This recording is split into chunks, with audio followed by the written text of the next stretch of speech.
Thank you, Fleetwood. Good day, ladies and gentlemen. Today I would like to share our financial framework, which is underpinned by our refocused strategy and drive to grow share value while accelerating our transition.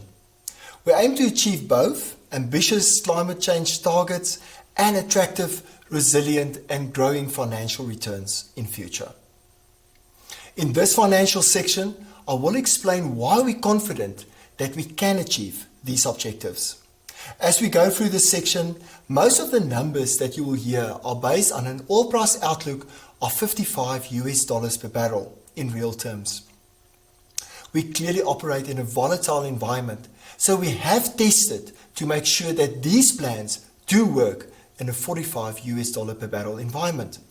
Our conclusion from this exercise is that our strategy, operating model, capital allocation framework, and resulting targets are robust enough to set us up for a sustainable future. The first step in creating resilience was a reset of the balance sheet, and we are nearly there now. We are also very well on track to improve our cost competitiveness and so increase our cash flow generating ability even in low oil price environments. Personally, I'm very excited that we have a credible pathway to become a greener and a more sustainable business by leveraging our technologies. The capital required to achieve our first key step of reducing greenhouse gas emissions by 30% by 2030 is moderate and manageable and doesn't come at the expense of improved financial returns. So it's really a win-win for all. We plan to continue to reduce debt and restore the dividend, achieve investment grade metrics by financial year 23, and fully deliver Sasol 2.0 by financial year 25. An increase in ROIC through the period to 2030 alongside achieving a broader sustainability objectives. Looking to the medium to longer term, we can already see new and exciting opportunities opening up for us. We are well positioned to win in new value pools such as green hydrogen economy and the sustainable aviation fuels, and will work very hard to build our positions there as we achieve our near-term objectives. Today, we are providing you with clear financial targets up to 2030. As we get 10 years out, it's obviously hard to give the same level of clarity at this stage. We do have clear investment criteria to ensure that investment decisions for the various pathways to net zero are made in a way that ensure that we protect our shareholders' interests and that the business is growing at value and very sustainably. As mentioned before, we are approaching the short and medium term in two phases. Up to 2025, our immediate priority is to complete the deleveraging journey and achieve absolute debt levels so we can sustain any macroeconomic shock. Delivering Sasol 2.0 will enhance our cost competitiveness to our peer group, require a minimal capital spend to execute, enhance our cash flows and ensure we restore dividends. And very importantly, this will enable us to fund our transition pathway. Delivering full value from the LCCP will further diversify our cash flow sources and uniquely position us to significantly reduce our US dollar debt commitments and provide a healthy source of cash flow to execute the next phase of our strategy. With the progress made thus far and our assessment of the future capital needs, we believe this to be very, very achievable. Turning to the period up to financial year 30, there is more of a balance between the returns of investments and the transition plan. As we ramp up our investments to achieve our climate change targets, we will also focus on driving a broader strategic growth initiatives, increasing dividend payouts, and consider other shareholder returns. We have many business challenges and opportunities to navigate during this period, such as introducing more gas and renewables, reduce our coal usage, and establish credible value pools for further value growth. Taking these factors into account, we have set clear targets that underscores our commitment to deliver sustainable value to all of our shareholders. As I mentioned, we are making good progress with the implementation of Sasol 2.0. This will improve our cost competitiveness and robustness in a low oil price environment and also ensure that we can execute the next phase of our strategy. Sasol 2.0 has involved some fundamental changes to our business model as it demands a more agile approach, improve effective decision making, and it really focuses on improving market-facing capabilities as well as customer centricity. Please allow me to provide you with some examples of the various initiatives delivering the future value. The implementation of the new operating model and our leaner organization structure is expected to deliver savings of around about 3 billion rand per annum. Most of the work has been completed, with the pre-investment mostly incurred during financial year 21. We are ramping up these benefits at speed from financial year 22 onwards. Our continuous mining shift system was also rolled out last financial year. That will now ramp up to deliver approximately 300 to 500 million rand per annum by financial year 23 and onwards. I have to admit that the rollout was slower than what we expected, but we are very busy in making the shift to best-in-class mining operations.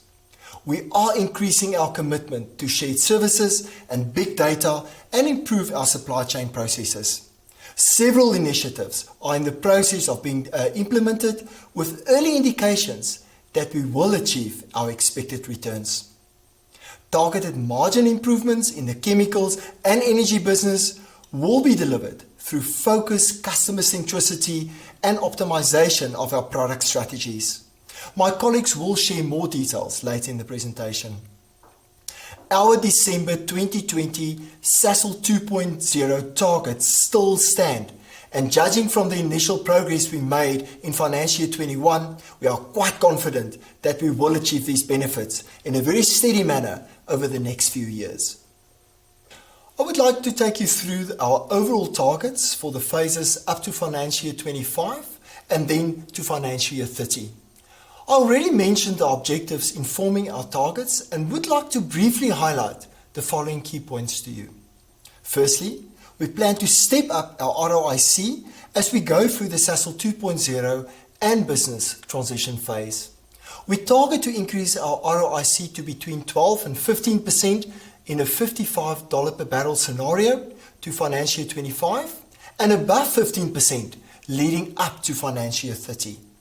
Secondly, we aim to restore the dividend as soon as we are confident that we can do so on a sustainable basis. The board approved key triggers to navigate this decision. The minimum payout of 2.8 times or 36% of core headline earnings per share will be triggered when we achieve a leverage ratio of 1.5 times net debt to EBITDA and an absolute debt level of below $5 billion. The step up to 2.5 times or 40% core headline earnings per share will follow when absolute net debt levels reduce to below $4 billion.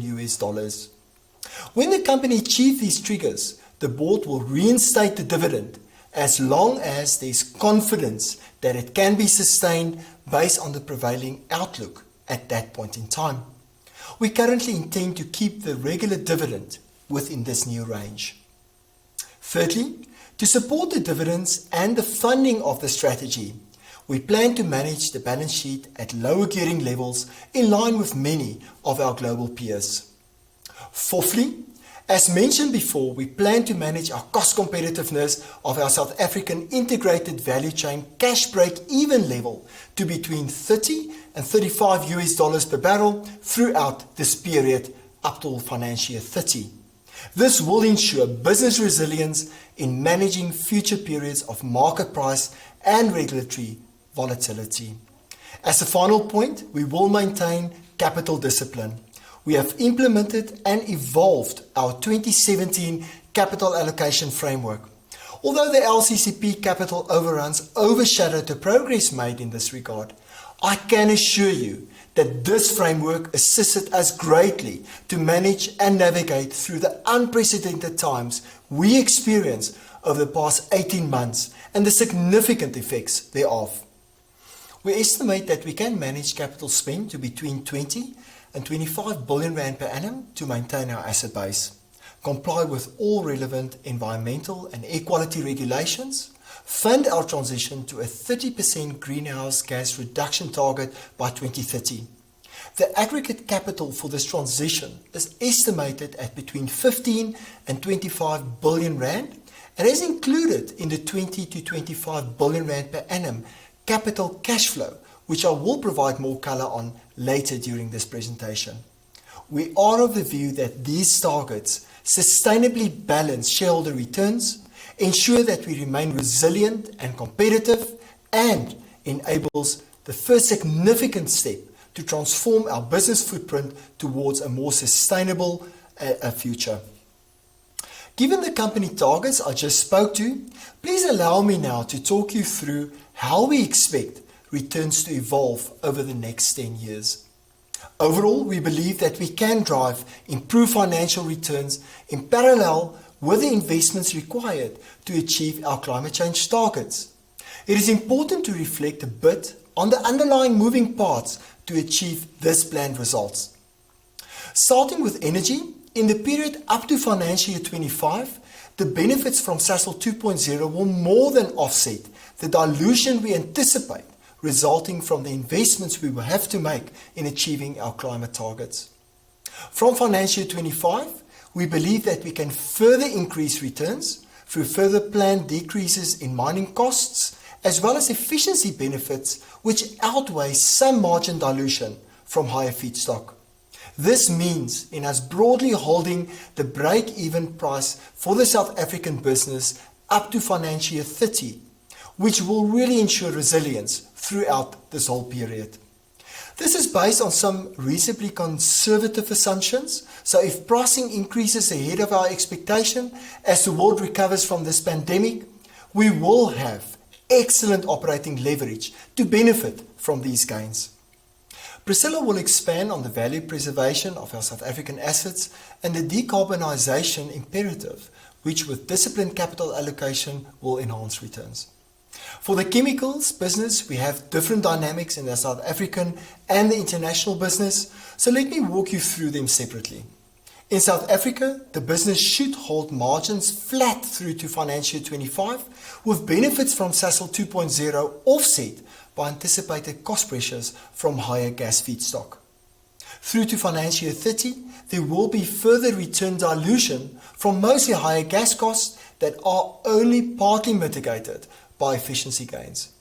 While our current estimates may be quite conservative, we believe that we have our work cut out for ourselves to improve these returns, especially for the period financial year 25 to financial year 30. Our international chemicals business has a clear pathway to improve returns as the full benefits of the LCCP investment starts to realize. Returns are currently below WACC. We do believe that we can significantly increase cash flows to the previous guided EBITDA levels and deliver above weighted average cost of capital return. Brad will address what actions we plan to take in his section of the presentation. The overall Sasol Group return profile will continue to improve significantly and remains attractive. There is a clear pathway through to higher returns while we achieve our climate change objectives.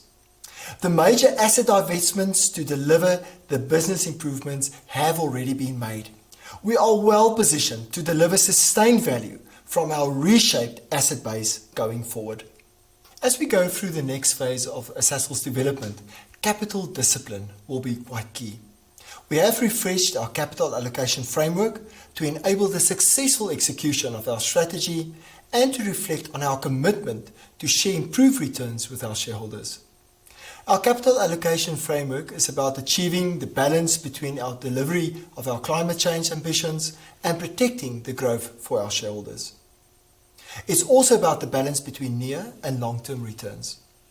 Our shareholders have been very patient in foregoing the dividend, but we hope to restore the dividend shortly and give shareholders clarity on the return framework going forward. So with those overarching comments in mind, let me walk you through some of the detail of the capital allocation framework.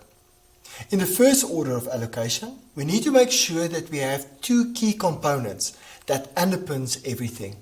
Firstly, a well-invested asset base that is fit for the future and a strong balance sheet that can continue to fund the strategy and endure cyclical pressures that we might face along the way.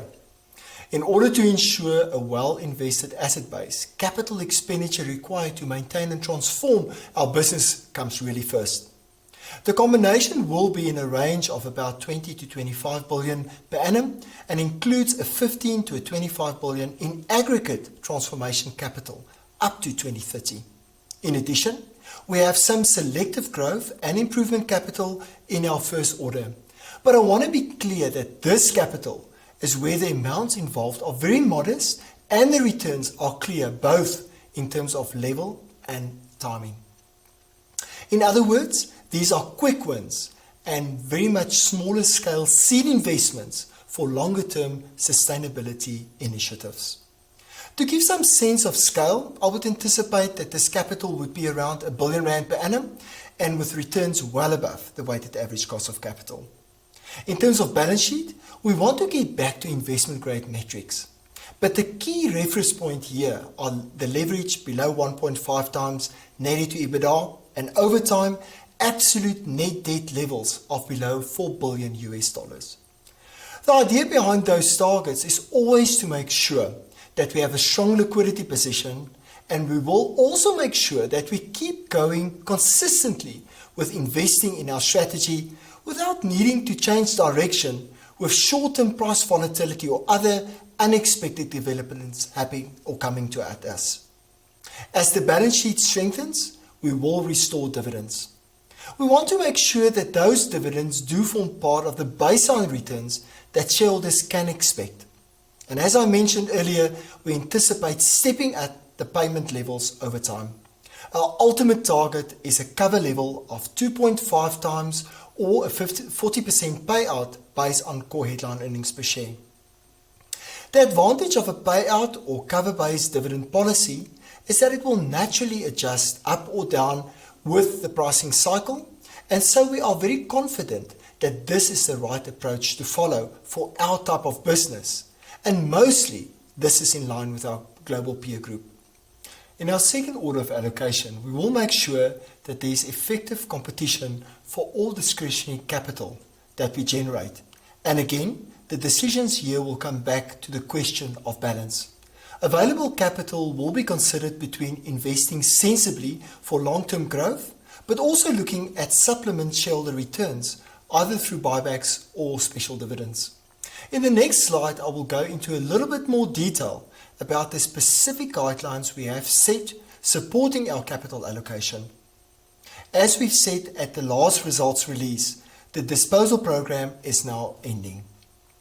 In terms of our funding, we are very grateful to our supportive financing group over the last few years and intend to keep managing the balance sheet to make sure that we have a good maturity profile, diverse funding sources, and with lower absolute debt levels. In talking through the capital allocation framework, I've already explained the principles driving our decision-making process, but would like to explain some more of the detail in our approach in these three areas. First up is the portfolio. I've already talked about our push for balance and the fact that we do not see planet and profit in real tension with each other, but rather believe that we can achieve both planet and profit objectives together. In order to do that, we've already undertaken a huge amount of scenario planning to work out how we can get the best risk-adjusted returns that also achieve our climate change objectives. And that's the pathway that we are talking you through today.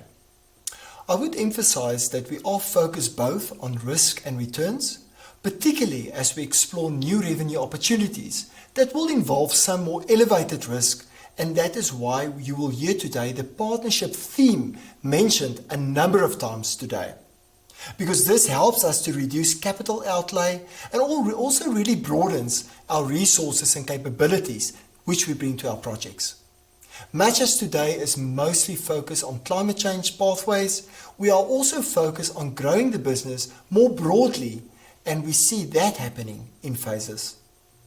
In the near term, I've already talked about the high returns, fast payback initiatives that we will support with modest amount of capital over the next few years. As we move towards and past financial year 25 and discretionary cash flows generation will become more abundant, we will contemplate broader and bolder growth projects with the intention of making sure that both the energy and chemicals businesses are utilizing their competitive advantages. As we make those moves beyond the strategic overlay, risk-adjusted returns will be the guiding force, while making sure we maintain excellent risk diversification. Secondly, on returns, I've already discussed our approach to dividends and additional shareholder returns, but I think it's important to emphasize that we want to maintain a good balance, and although the energy transition is really creating exciting opportunities for us, we really need to think about balance going forward. We are confident that we can invest where we need to and give the near-term returns. Finally, in a time of change, it's quite important that we have effective risk management and governance in place. We need to ensure that we've learned the key lessons over the last few years and we can execute our projects effectively and efficiently in future. Now that I've been through our approach, our targets and the detail of our capital allocation framework, I would like to show you a snapshot of what we expect the future to look like. The modelling done shows that the plan allows us to sequence our capital spend so that we always live within our means and without adding pressure to our balance sheet. Beyond that, you can clearly see that the discretionary cash flow generation starts to build steadily over the next few years as we finish the balance sheet deleveraging process and realize the incremental rewards of Sasol 2.0. Therefore, you can expect the focus will then shift to expansionary growth options and additional returns by financial year 24 more or less. As I mentioned, our first priority remains sustainable and resilient dividends to our shareholders. The remainder of our capital available will be allocated to future growth investments or considering shareholder return options. For now, we hold the view that for our growth projects, by that stage, we will have clarified and further refined our priority projects and will work from the base of a more resilient business. As mentioned, our plans work from reasonably conservative assumptions, and so hopefully there is also some upside to the plan. But obviously, we don't want to rely on that macro support at this stage of the game. In conclusion, I would like to leave you with the following takeaways. Firstly, we have a strategy that can deliver our climate change targets and preserve and grow sustainable long-term value. We have set clear business targets for ourselves up to financial year 30 and a clear strategy with defined investment criteria to invest in our pathways beyond financial year 30. Priscilla will provide more color around the details of the various proof points we will consider in making sustainable investments. Secondly, we head into this process with confidence that we have already taken huge strides towards creating a much more resilient business, with progress made towards cost structures, organization model, and a balance sheet that is better able to navigate a volatile environment and consistently deliver on our strategic objectives. Thirdly, we are committed to shareholder returns. We have moved away from big project investments with long-dated returns towards measured and impactful investments over time with a consistent return. So balancing up investments in the business with dividends and buybacks. Finally, in order to navigate all of the capital decisions we face in delivering on these objectives, we have a clear and updated capital allocation framework and governance structure to ensure effective and efficient decision making. In conclusion, I would just like to emphasize again that we are conscious that we live in a very dynamic environment, and we have designed a plan and a framework that allows us to adapt. That will inevitably mean that some of these targets may need to evolve over time, but hopefully today we have given you some real insight as to how and why we face the future with a newfound confidence. I will now hand over to Priscilla to talk you through the energy business strategy.